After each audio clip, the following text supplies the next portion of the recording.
다소 생소한 피해자 국선 변호사 제도는 어떤 것이고 변호사님은 주로 어떤 업무를 지원하고 계신지 궁금합니다.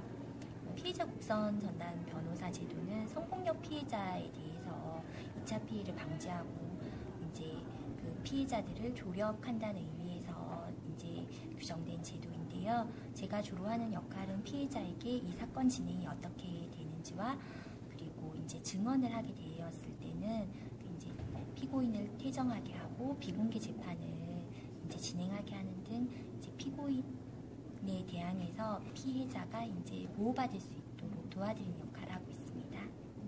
예, 그렇다면 현재 국내 피해자 국선 변호사로 활동하고 계신 변호사님은 얼마나 계신가요? 정확한 숫자는 저도 잘 모르고요. 670여 명 가까이 활동을 하고 있고 그 변호사님들 중에 이제 전국 15명은 성폭력 피해자 국선 전담 변호사로 활동하면서 이러한 성폭력 피해 사건만 이제 전담하는 변호사가 전국에 15명이 근무하고 있습니다. 그렇다면 지난해 변호하신 많은 사건 중에서 가장 기억에 남았던 사건은 무엇이고 어떤 점이 인상에 남으셨는지요?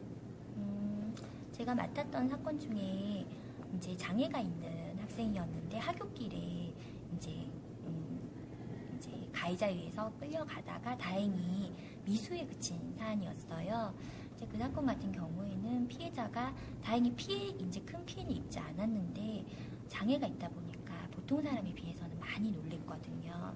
근데 상담을 이제 처음에는 받기를 거부를 했었는데 저랑 이제 그 담당 경찰관님의 설득을 통해서 상담을 받게 되고 한 3주 정도 상담을 받게 되면서 처음으로 이제 사건에 대해서도 자기가 어느 정도 정리된 그런 말을 하게 되고 오히려 가해자를 걱정을 하더라고요. 이것 때문에 크게 처벌받으면 안 될 텐데 그렇게 해서 이제 가해자한테 이제 가해자를 용서하겠다라고 해서 가해자도 이제 오게 하고 피해자는 물론 못 보게 한 상황이죠.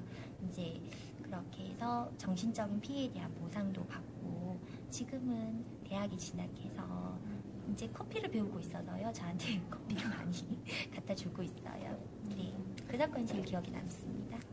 그렇다면 피해자 국선 변호사로서 힘드셨던 점은 무엇인가요? 힘들었던 점은 아무래도 피해자분들이 법률적인 지식이 없으시다 보니까 저희한테 기대하는 게 너무 크세요. 그러니까 저희가 할 수 있는 역할이 검사님과 이렇게 보조를 맞춰서 도와드리는 역할을 하는 건데 그걸 넘어서서 좀 무리한 요구를 하시는 분들도 계시고요. 또 다른 것보다 정말 피해를 입은 피해자분들께서 이렇게 피해를 얘기하다 보면 저도 사람인지라 감정이 이입이 돼서 그 사건이 계속 떠오르고 그 정신적으로 굉장히 힘들어요. 그냥 단순히 사건만 보는 게 아니라 피해자와 지속적으로 만나다 보니까 그 사람의 심리 변화라든지 이런 게 이제 고스란히 전이 된다는 게 가장 힘든 점인 것 같습니다. 그렇다면 마지막 질문인데요. 피해자 보호를 위해 국선 변호사 지원 제도가 더욱 활성화되었으면 하는 바람입니다.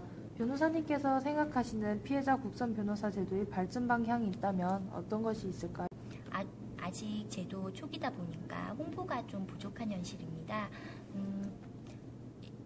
일반인과 같은 피해자도 물론 이 제도를 모르고 있고 이제 상대방 변호사라든지 법조계에서도 아직 약간 홍보가 부족한 측면이 있어서 이 피해자 국선 변호사의 정확한 역할에 대한 홍보가 전제가 된다면 더욱더 발전적으로 나갈 수 있다라고 생각을 합니다.